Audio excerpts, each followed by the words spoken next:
Hello and welcome to That Suite. My name is Sarah Emery and today I'm going to show you how to replace blank results in saved searches with a default value of your choosing. So you can see here I have a saved search that is returning blank values for a few rows. So you can see these rows here. I'd prefer to see these null values replaced with zeros, and I can do so with a simple formula. I'm going to edit my search and I'm going to change my quantity field in my results from the selected quantity field to a formula numeric. And then in the formula section, I'm going to type NVL, which stands for no value, and a parenthesis. I'm going to select my quantity.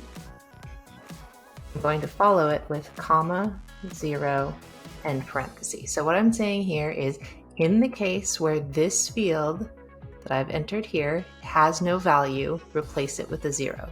In my example, I'm using 0, but this could be any alphanumeric value that you like.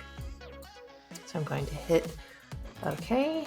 And then I'm going to do exactly the same thing to my formula. So I'm just going to pop this up, type NVL,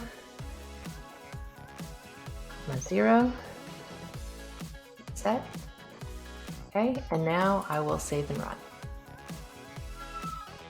So you can see now that my null values are replaced with zeros. So like I said, this also applies to non-numeric fields. So you can use text strings, anything that you need to replace your null value depending on your use case. I hope that you found this trick helpful. If you did, or if you have ideas about other topics you'd like me to cover, please leave a comment below. I'd love to hear from you. Also, make sure to subscribe for even more NetSuite tips, tricks, and helpful hints. I will be back again next week with another video to help you live that sweet life.